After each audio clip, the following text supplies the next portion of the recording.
I've never been one to believe in bizarre stories. I always thought most strange events had logical explanations, but what happened to me during my second year of college still haunts me, even years later. Back then, I had just moved into a house near campus with two roommates, Jake and Sarah. It was an old, somewhat worn-down house, but the location was perfect, and the rent fit our tight student budgets. I had a small room upstairs, while Jake and Sarah shared the main floor. The only space we rarely explored was the basement. It was damp, full of old junk, and honestly gave off a creepy vibe from the start, but we only used it to store boxes and things we didn't need on a daily basis. The first few days were pretty uneventful. We spent most of our time out, between classes and parties, but after a few weeks, I started noticing things that didn't add up. Sometimes I'd leave my notebook on my desk, only to find it on the other side of the table when I came back. Little things, you know? Like my favorite mug, which I always kept in the cabinet, showing up on the counter even when I hadn't used it. At first I thought I was imagining things, or that my roommates were moving stuff around without realizing it. I mentioned it to Jake and Sarah, but they just laughed and said I was stressed from all the exams. Then came the night when everything stopped being funny. It was a Tuesday, really late, and I was in the living room finishing up some notes. Jake and Sarah had already gone to bed. Suddenly, I heard a faint sound, like footsteps coming from downstairs. At first, I thought it was one of them, but when I called out their names, there was no response. The house went quiet again, but after a few minutes, I heard another noise. This time, it sounded like a door creaking. My heart raced, but I convinced myself it was just the wind moving a loose window.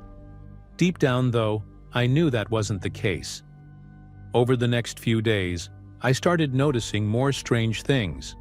Sometimes, I'd wake up in the middle of the night with the unsettling feeling of being watched. I wouldn't see anyone, but the sensation was so strong that I started locking my door at night. Sarah also mentioned smelling food in the middle of the night, even though no one had been in the kitchen. Jake told us he found the bathroom door locked one morning, even though none of us admitted to using it. Things were getting harder and harder to ignore. One Saturday night after a party, we all came home together. We were laughing and joking, but as soon as we opened the door, the atmosphere changed. There was this tension in the air, like someone else was there with us. Jake went straight to the kitchen to grab some water but stopped in the doorway, staring at the floor. There were crumbs scattered around, and none of us remembered leaving them there. "Could it be rats?" Sarah asked, but her tone didn't sound convinced. I stepped closer to take a look and noticed something strange. Among the crumbs was a footprint, small and dirty, but unmistakably human. The idea of someone being in our house started to feel less ridiculous. The next day, we decided to search the entire house. We checked every room, closet, and even the attic, but nothing seemed out of place. Finally, we decided to take a look at the basement, even though we all felt uneasy about it. Jake went down first, holding a flashlight that barely lit up the damp and stuffy space. Down there, it was the same mess as always. Stacked boxes, old furniture, and an almost unbearable musty smell. But as we moved things around, I found something that froze me completely. An open pack of crackers and a half-empty water bottle hidden behind a pile of boxes. Sarah turned pale. "That's not ours," she said, her voice trembling. We stood there exchanging uneasy glances, until Jake suggested it might be a homeless person using the basement as a shelter. That idea made sense but was still deeply unsettling. We decided to reinforce the locks on the doors and stay more vigilant. I thought that would solve the problem, but what happened that night made me realize we were dealing with something much worse. I woke up around 3 a.m. to the sound of footsteps in the hallway, slow, dragging steps. I got up and carefully opened my door. The hallway was empty, but the sound continued, this time coming from the stairs leading to the basement. My heart pounded, but instead of going downstairs, I ran to Jake's room and woke him up. Together, we grabbed a baseball bat and headed toward the basement. When we reached the top of the basement stairs, the sound stopped. Jake turned on the light, and everything seemed quiet. But something was different. The basement door, which we always kept propped shut with a chair, was slightly open. "I was sure we locked that," I muttered. We carefully descended the stairs, trying not to make any noise. The smell of mildew was stronger than ever, and Jake's hand holding the flashlight was shaking. When we finally reached the bottom, we noticed one of the walls had a small hole, like an improvised passage. It looked like someone had been using it as an entryway. That discovery changed everything. It was obvious that someone had been living there with us, without our knowledge. We were terrified, but Jake decided to block the hole with some heavy boxes and a chair. "If this person tries to come back, at least we'll hear it," he said, trying to sound confident. Sarah was in shock and suggested calling the police, but Jake and I hesitated. After all, we didn't have any proof that someone was still there. We decided to wait until morning to figure out what to do. That night was the longest of my life. Every little sound made my heart race, and I barely got any sleep. The next morning, we went about our day as usual, heading to our classes, but the tension between us was palpable. When we came back that evening, the scene was even more disturbing. The boxes we had placed over the hole were moved, and the chair had been pushed aside. Jake, who usually stayed calm, was visibly shaken. "This is serious. We need to deal with this now." He grabbed his phone and finally called the police. 2 officers showed up within half an hour and inspected the entire house, including the basement. They didn't find anyone, but they confirmed that the marks on the floor and the hole indicated that someone had been there. The officers suggested we change the locks and install security cameras, but the landlord, when we contacted him, seemed unconcerned. He revealed something that made us even more uncomfortable. The previous tenant had been evicted for not paying rent, but apparently he never returned the key. "He was kind of odd but seemed harmless," the landlord said, as if that was supposed to reassure us. Now we had a name and a vague description of a face, but that only made it feel more real and more frightening. Who's to say that man wasn't still nearby watching us? We decided to take the police's recommendations seriously. Jake installed an extra lock on the basement door, and Sarah bought some cheap security cameras, which we placed in the hallways and living room. I didn't want to admit it, but I was living in a constant state of alert. On the 3rd night after the police visit, one of the cameras sent an alarm around 2 a.m. The monitor showed a distorted image, but it was clear enough to see someone.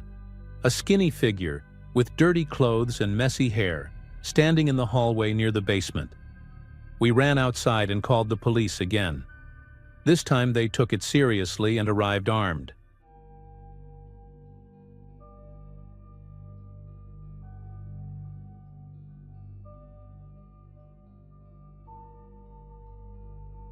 I've never been the kind of person to get too close to co-workers. I think deep down, we all keep a safe distance. But that night, back in early November, I made the mistake of breaking that rule. I'd stayed late at the office to finish a project, and I was exhausted. Public transport in the city was already running irregularly at that hour.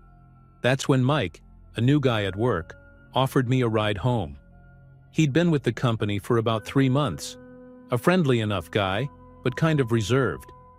Up to that point, he was just another co-worker. At first, it seemed like an innocent offer.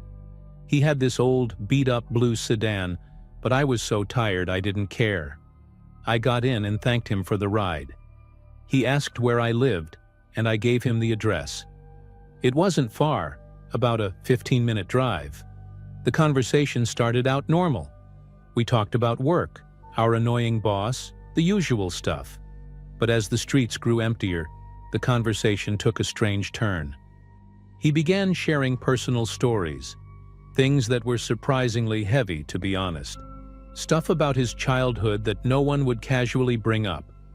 I remember exactly what he said because it sent a chill down my spine. Have you ever felt like there's something broken inside you? Like, you were born wrong?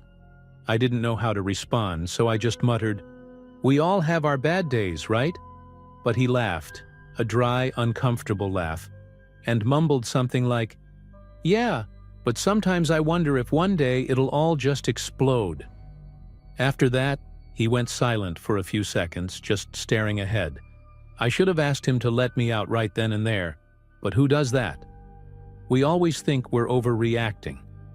That's when I noticed he had missed the turn for my street. "Hey, Mike, it was back there," I said, trying to sound casual. He didn't respond immediately. Then he turned to me with a crooked smile and said, "I'm taking you through a shortcut. It's quicker this way." My chest tightened. I knew the neighborhood well, and there was no shortcut in that direction. It was a road that led out of the city, a poorly lit, nearly deserted stretch. I tried to laugh it off nervously. "I think you made a mistake, Mike. Seriously, you can turn around." But he just gripped the wheel tighter and said, "Trust me." As the car sped down that deserted road, I started to feel a weight pressing on my chest. The silence inside the car was suffocating, broken only by the sound of the tires on the uneven asphalt. I looked out the window, trying to recognize something, anything that might tell me where we were. But it was useless. Just widely spaced streetlights and the shadows of trees looming in the dark. I tried to strike up a conversation again, trying to keep calm, but my voice shook. "So, where's this shortcut? Feels like we're heading pretty far out." Mike didn't answer immediately. When he did, it was almost a whisper. "There's something I want to show you. It's important to me." My mind started racing with possibilities, each worse than the last. I thought about grabbing my phone to send a text, but when I reached for my pocket, I realized I'd left it on my desk back at the office. It felt like my entire body froze at that moment. I could barely breathe. Slowly, I turned to him and asked, "What is it you want to show me, Mike?" He chuckled softly, but it wasn't a normal laugh. It was like he was amused by my discomfort. "You'll understand. Just wait," he said, his eyes fixed on the road. Then he started talking about his childhood again, but this time, the details were even more disturbing. He mentioned how much he hated the way people used to look at him in school, like he was weird. He said he always felt out of place, even in his own family. "But you know what I realized?" he said, still wearing that unsettling smile. "I realized everyone has a dark side. Some people are just better at hiding it." My hands were slick with sweat as I tried to stay composed. I forced a smile, desperately trying to keep the situation under control. "Everyone has their struggles, Mike. That's normal." Suddenly, he swerved onto a dirt road, almost throwing me against the car door. "Mike, what are you doing? Let me out now." My voice finally broke the silence. He stopped the car for a second, looked at me with those cold eyes, and said, "You'll understand soon enough. I promise." My heart was pounding so hard I could hear it in my ears. I started planning how I could get out. If he stopped the car again, I'd have to act fast. But the problem was, he looked much stronger than me. And worse, the road was surrounded by dense trees. If I ran, where would I go? He stopped the car abruptly in an open field that seemed completely off any map. The place was shrouded in almost tangible darkness, with only the car's headlights illuminating a small patch of ground. Before I could react, he turned off the engine and looked at me. No smile this time. "Now's the moment. You're about to see the real me." My body was frozen, but my mind screamed at me to do something, anything, to get out of there. As soon as he turned off the engine, the only sound was silence. Not a normal silence, but the kind that makes your ears hurt because it's so heavy. Mike just sat there staring into nothing ahead of the car. He seemed completely lost in his own thoughts. I took the chance to try the door, but of course, it was locked. He noticed my movement and chuckled softly. "You think you can just leave? Trust me, this is going to be good for you too," he said, as if we were having a normal conversation. My heart felt like it was about to explode, but I tried to stay calm. "Mike, look, whatever it is you're planning, I don't want to be involved. Just let me go and I swear I won't tell anyone." My voice was shaky, but he didn't seem to care. He tilted his head, as if considering my offer, and then said something that made my blood run cold. "Do you really think this is about you? It's not. It never was."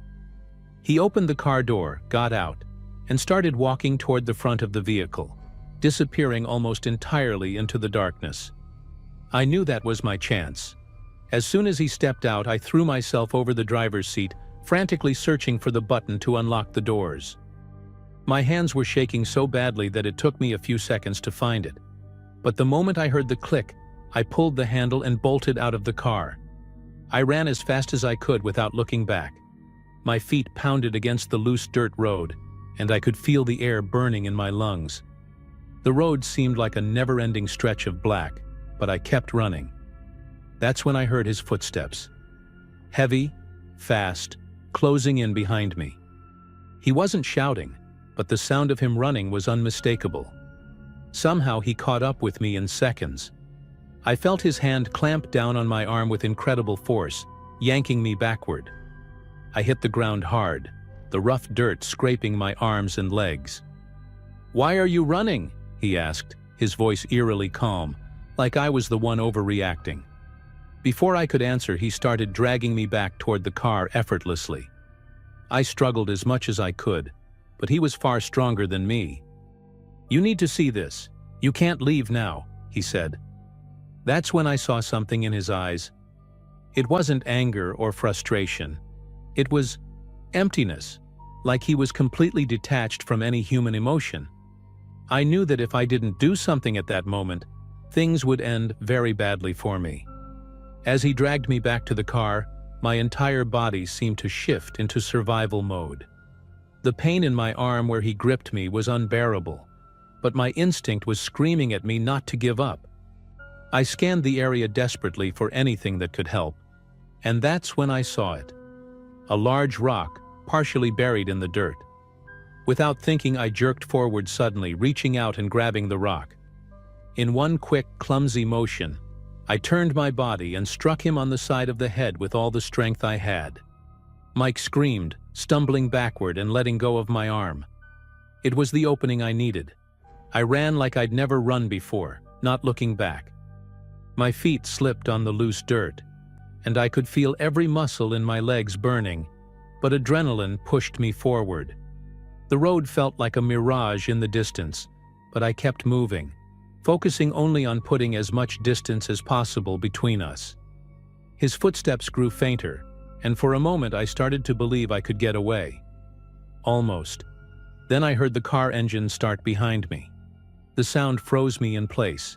I knew that if he wanted, he could catch up with me in seconds.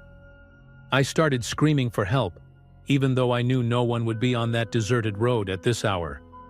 My eyes scanned frantically for anything ahead, a place to hide, some kind of cover. That's when I saw it. A steep embankment covered in dense trees on the side of the road. It was risky, but it was my only option.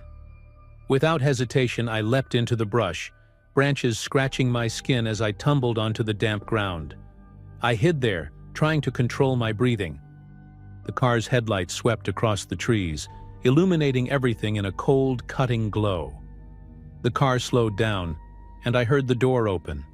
Mike stepped out, calling my name. He sounded calmer than before, which somehow made it even more terrifying. "I know you're out there," he said, his voice drawn out, as if he had all the time in the world. "You don't understand what you're missing. It didn't have to be like this." I stayed perfectly still, too afraid to even breathe.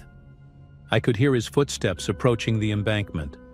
My heart felt like it was about to burst out of my chest. Then a sound broke through the silence. A car horn, faint but unmistakable, in the distance. Mike froze. He turned, probably trying to figure out if someone was really coming. For some reason, it made him hesitate.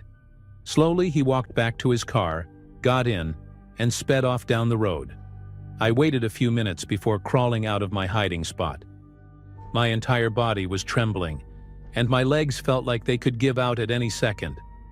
When I finally felt safe enough to return to the road, I started walking in the opposite direction, hoping to find help. Eventually, a pickup truck passed by and stopped. I told the driver a shortened version of the story, and they took me straight to the nearest police station. Since that night, I've never seen or heard from Mike again. He vanished from work, and apparently, from the city. The authorities investigated the case but never found anything conclusive. To this day, I don't know what he was planning that night, but I know I came within minutes of finding out.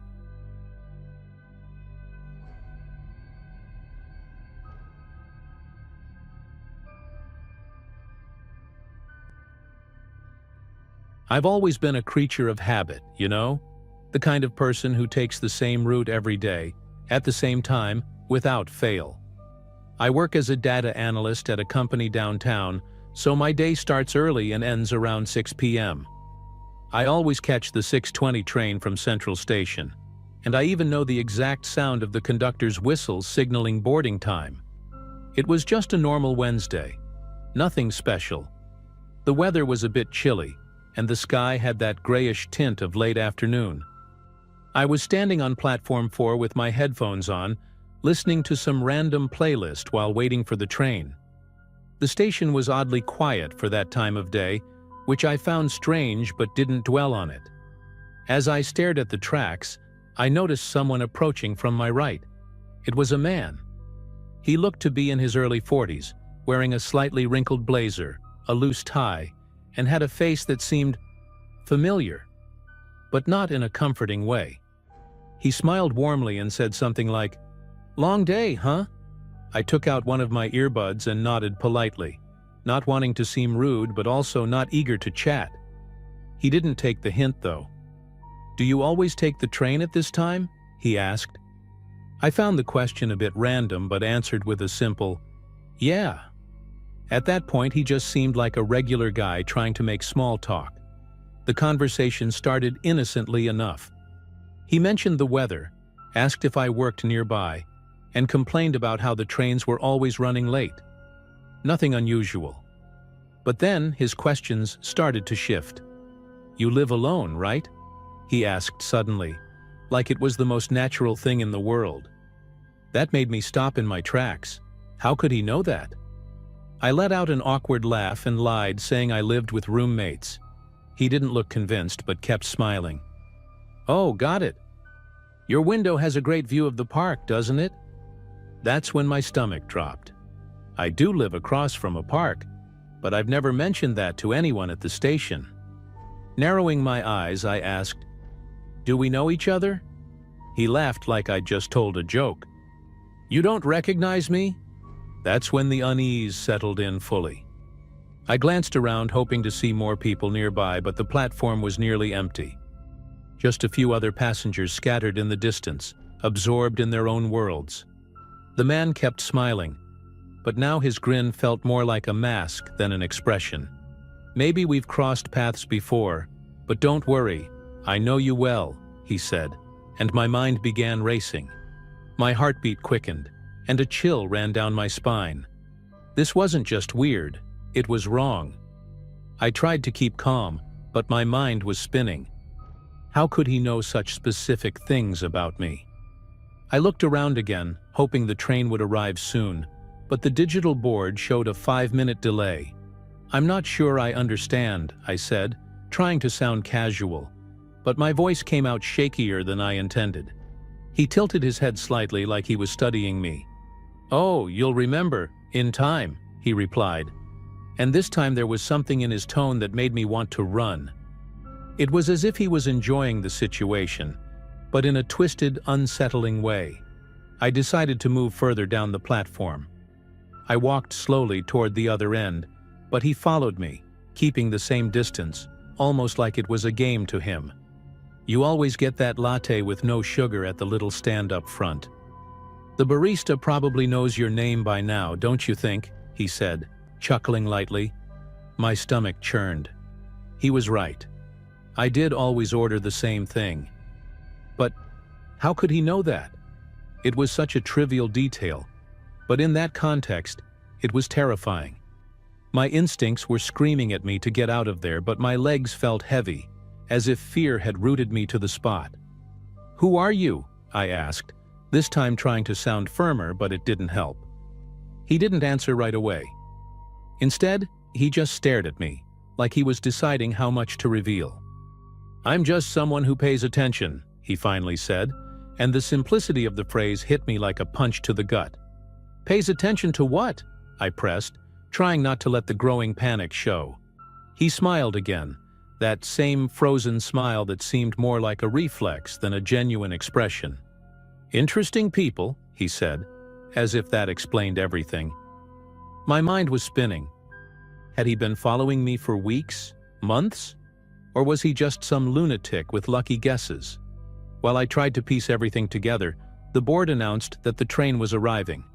I felt a wave of relief, but the man didn't seem bothered at all by the idea of me escaping.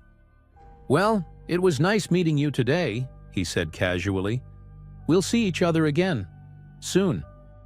Before I could respond, he turned and walked toward the other end of the platform, disappearing among the few passengers who were now gathering for the train. My heart was pounding as the train finally pulled up in front of me. I stepped onto the train and chose a seat near the door, where I could watch who got on. My heart was still racing, and my hands were trembling. That man. He seemed to know so much about me, yet I had never seen him before. As the train began to move, my eyes scanned the car, searching for him. Nothing. He hadn't boarded. That gave me a small sense of relief, but the unease lingered. I pulled my phone from my pocket, thinking about calling someone, maybe telling them what had just happened. But who would I call? Who would believe something like this without thinking I was paranoid? When the train reached my stop, I got off quickly and walked to my apartment. The walk wasn't far, but that night, every shadow seemed longer, every sound more threatening. I kept glancing over my shoulder, but I didn't see anyone. Still, the feeling of being watched never left me. When I finally made it inside, I locked the door immediately and checked all the windows. I tried convincing myself that he was just a weird stranger, someone I'd never see again. But as I kicked off my shoes and dropped my bag on the couch, there was still a voice in the back of my mind screaming that this wasn't normal. Later that night, while I was in the shower, I heard my phone buzz on the bathroom counter. I stepped out quickly, still dripping wet, to check. It was a message from an unknown number.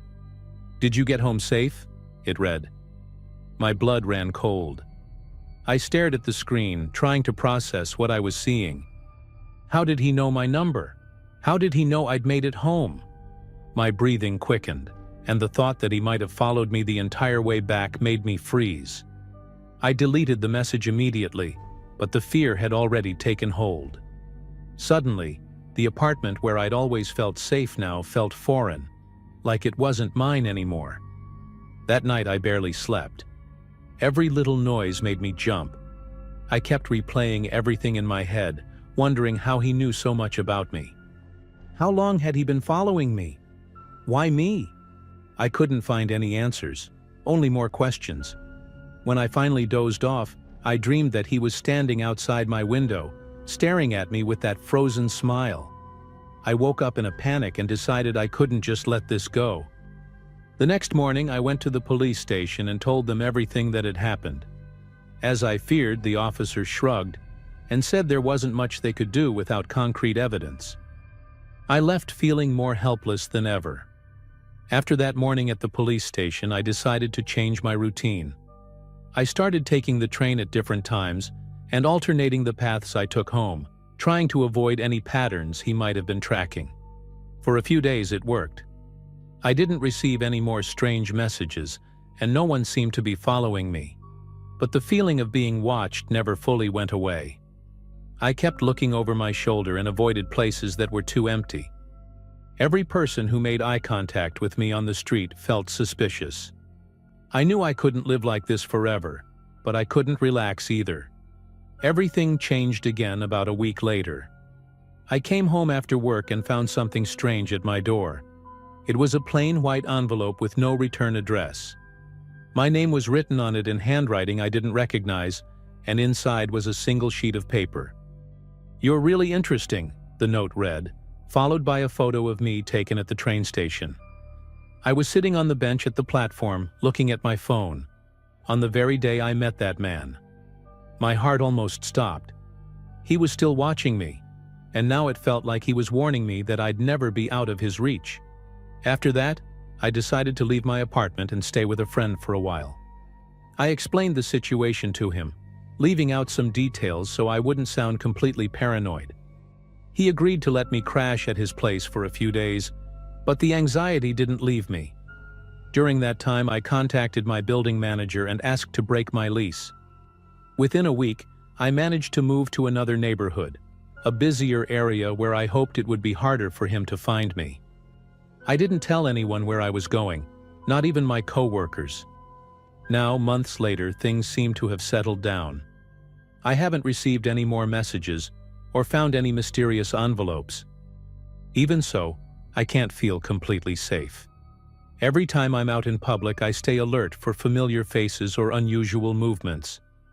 I still have nightmares about that man, that smile, those questions.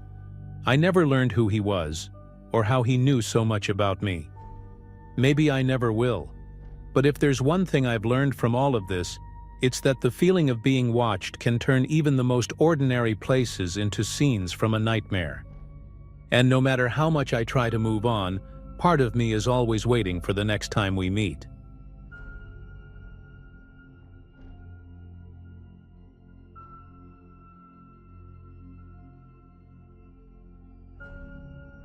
I work as a cashier at a small-town convenience store, the kind of place that barely shows up on the map.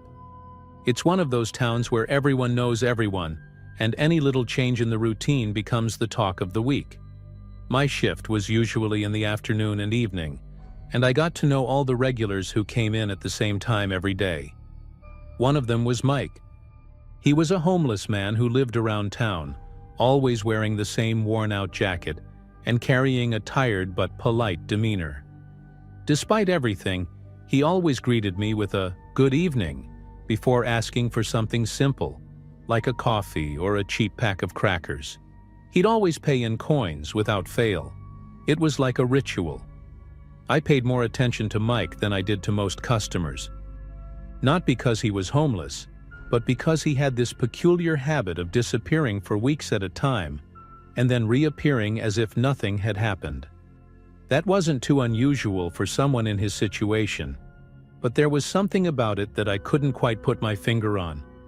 During those absences, the town felt different, like something was missing. When he came back, he always looked more exhausted, but he never talked much about where he'd been. "Around," he'd say, with a faint, knowing smile. He was one of those people who seemed to carry a secret, but you couldn't tell what it was. Things started to get strange one Saturday morning when I decided to stop by the local market before my shift. I wasn't usually one to visit the market, but I needed a distraction that day. As I wandered through the stalls, I spotted a man from behind who looked a lot like Mike.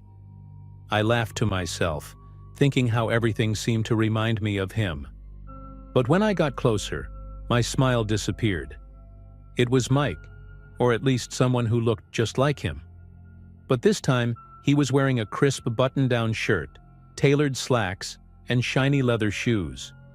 His hair was neatly trimmed, and his face was clean-shaven, like something out of a catalog. I froze, unable to believe what I was seeing. He was behind a stall filled with electronics, talking to customers with a confidence I'd never seen in him before. He even had a different name, Dave, according to the name tag pinned to his shirt. I stood there trying to find some rational explanation. It didn't make sense. Mike was homeless and barely scraped together enough for food. How could he be standing there dressed like a businessman and selling electronics? I couldn't stop myself. I had to get closer to find out if it was really him, or if my mind was playing tricks on me. As I got closer, he saw me. His smile froze for a moment, but then it returned, as if I were just another customer. "Can I help you with something?" he asked, his voice steady and friendly, almost rehearsed. I was so stunned that I could barely respond. I just nodded and mumbled something like, "Just looking." But inside, my mind was racing. I knew it was Mike, even with the disguise. It was impossible not to recognize the way he tilted his head when he spoke, or the intensity in his eyes, like he was always trying to read the person in front of him. I kept browsing the stall while he helped other customers. There was a bit of everything: phones, watches, headphones, even cameras. Everything looked new, but something felt off. The boxes were a little dented, and some didn't have their original seals. Plus, the prices were ridiculously low. It didn't take long for me to piece it together. These items had to be stolen. I didn't know how, but Mike, or Dave, as his name tag said, had found a way to transform his appearance and his life, at least temporarily. It was unsettling to see someone I knew as humble and reserved now tangled up in something so shady. I spent the rest of the day trying to get it out of my head, but it was impossible. When I arrived at the store for my shift, I was distracted and more paranoid than usual. Every customer who walked in made me wonder if they too had a hidden other side, like Mike. Deep down, I knew I needed answers, but I was too afraid to confront him directly. What if he was in some kind of dangerous trouble? What if digging too deep put me at risk too? Those questions swirled in my mind, and I barely noticed time passing. By the end of the week, I couldn't hold back anymore. I waited for the next Saturday market and went back, this time with a plan. My idea was simple: buy something from his stall and try to strike up a conversation. Anything that might give me a clue about what was really going on. When I got there, he seemed even more comfortable than the week before, joking with customers and even calling some of them by name. It was like he'd been living this life forever. I picked up a random pair of headphones and walked over to him. "How much for these?" I asked, trying to sound casual. He looked at me for a moment, maybe trying to figure out if I was there as a customer or something else. "For you?" $50, he said with a smile that was both friendly and cautious. I took the headphones and paid, trying to seem as indifferent as possible, but my mind was racing with questions. When he handed me the change, I took the chance to probe a little. "You look familiar. Have I seen you somewhere before?" I asked, casually. He laughed, but it wasn't genuine. It was forced, almost nervous. A lot of people say that. I guess I just have one of those faces. But I knew he was lying. His tone had changed, and his once relaxed eyes became sharper, like he was analyzing every word I said. I decided not to push any further. For some reason, I felt like I'd already gone too far for the day. In the weeks that followed, Mike, or Dave, disappeared from the convenience store, and his stall vanished from the market as well. The town went back to its usual rhythm, but my mind didn't. I became obsessed, trying to piece together the mystery. Who was Mike, really? How could he disappear and reappear with a new identity, new products, and act like nothing had happened? I asked a few people around town if they knew anything about him, but no one seemed to know much beyond the basics. "Oh, the homeless guy who hangs around. He's always been pretty quiet." Or it was as if he were a ghost, someone who only existed in the gaps between his absences.